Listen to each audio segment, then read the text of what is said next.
Why marketing matters and why a customer journey matters. And why do so many people fail at it?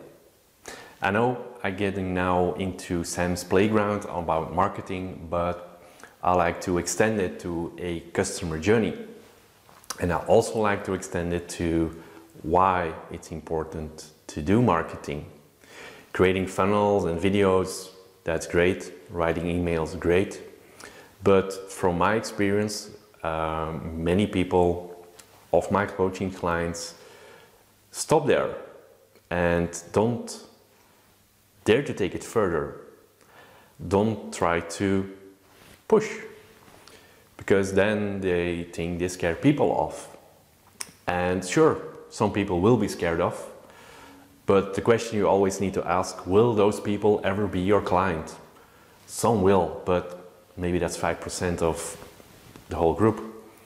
But the thing is, by listening to the 5% of people who may never buy from you, you actually lose out 80% of those people who really would like to buy from you, but they need a little push to buy from you.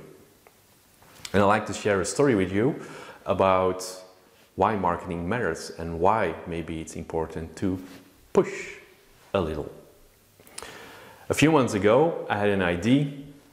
For those who know me or not yet know me, one of the things I do is sell 3D software, 3D visualization solutions online, and we also provide training for that.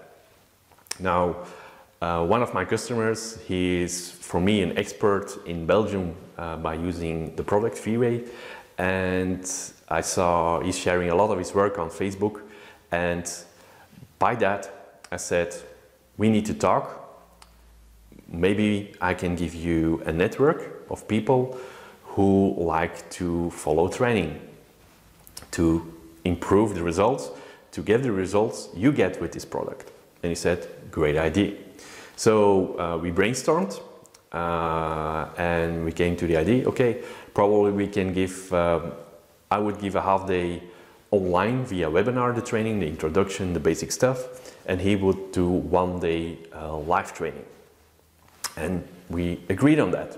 Now itself, great guy, motivation very high, doing great work, but may I say his marketing skills are not that great. So I said, I will do the marketing. So wrote a simple, on itself, 1 sales page and 1 email. Made all the techniques okay, so people could opt in and pay to reserve the seats. And after 2 days that was online, we agreed everything on there is okay. So I sent out the first email to clients who bought the product. And first day, sign up. Yes, working, great. A few days later, a second one. But that was in 3-4 days of the initial launch. We didn't do anything special, just writing 1 email. And then we said, okay, I would say, I told them, well, you know what, a few people asked for this, I will call them. But to be honest, I don't like calling.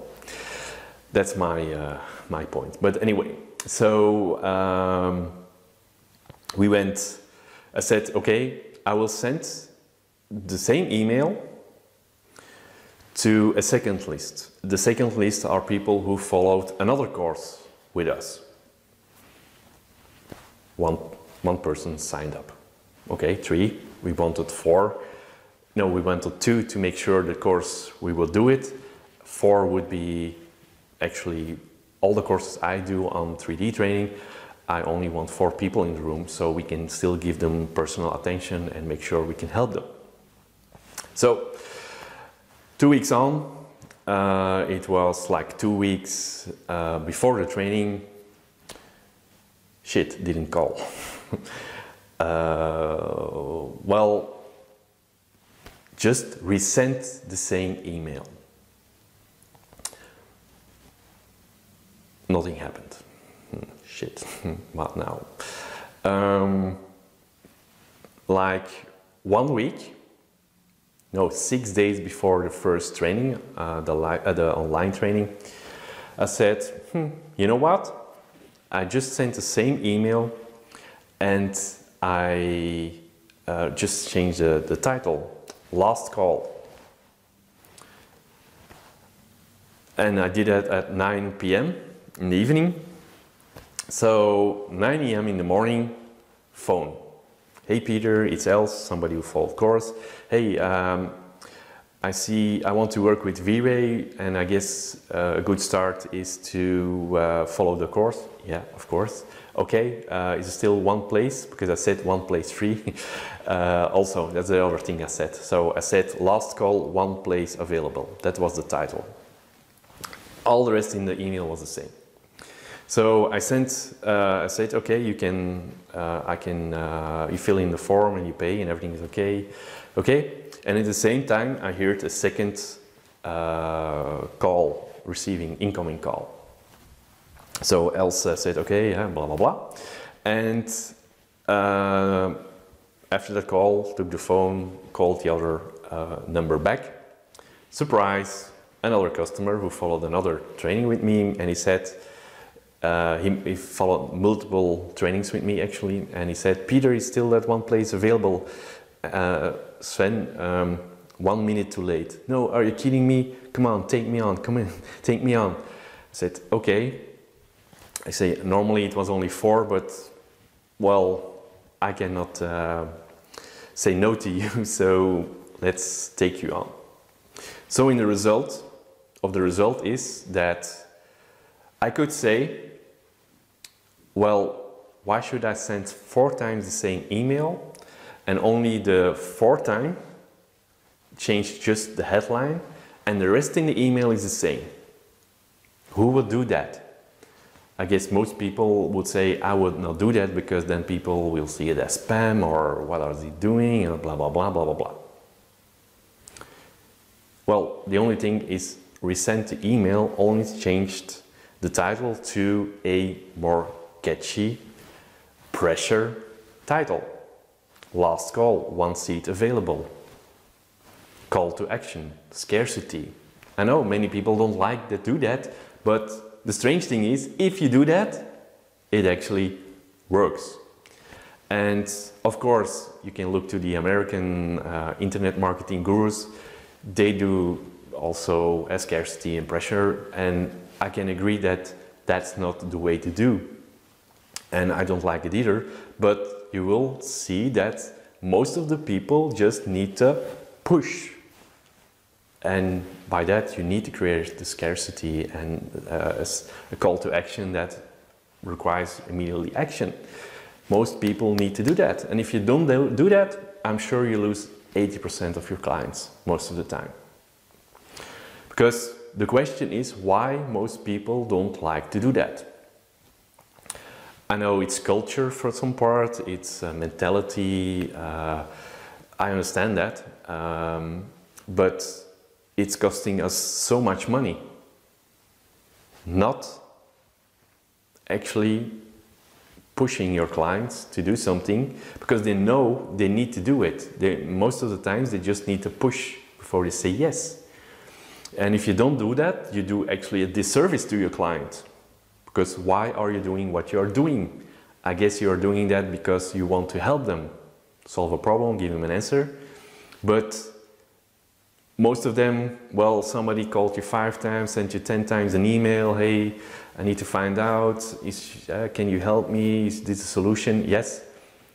But probably they need just something like, hey, come on, let's book this. Let's do this. Let's plan. But if you don't take the action, they probably will fade away and end up by somebody else who said, come, take action now. So if you're losing so many prospects by not actually just giving the little push, you actually do them a disservice. You actually are, leaving money on the table, because in the end, the money helps you to get also a better life, I guess. No? Yeah? So that's why it's so important. And Another question is, if you don't want to push a bit, do you believe in your product or service?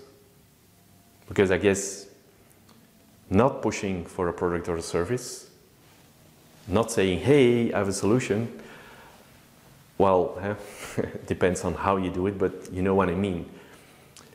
Of course, you can just think of an idea, sit in your chair behind your computer and wait until people come. But unfortunately, I guess that time is gone. You really have to put something in front of their face and give them a little push. Because a few years ago, people needed to see you 7 times or 7 times the yes. But today it's actually 17 times they have to see you, or they have to say yes to you in some way before they really take action and give you money. So unfortunately, that's the way things are going. There's so much distraction, there's so much competition, but of course you have to have the good story, you have to have the good marketing, but you still have to push them a bit to get them into your product or service and let them become your client.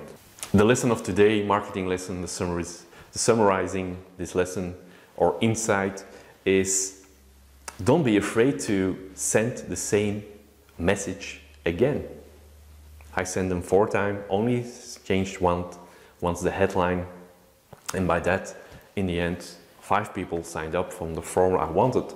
And also 3 of the people who signed up didn't have the software to use, so in the end, to follow the course, they have to buy the software too. So it was a great making 1 web page, simple sales page, 1 email, sending it 4 times, and yeah, made a few thousand euros. Not bad, I guess. But in the end, don't be afraid to repeat yourself. Don't be afraid to send the same email, and just change the headline or the first paragraph in most cases is enough. And most people will see it as another email. Or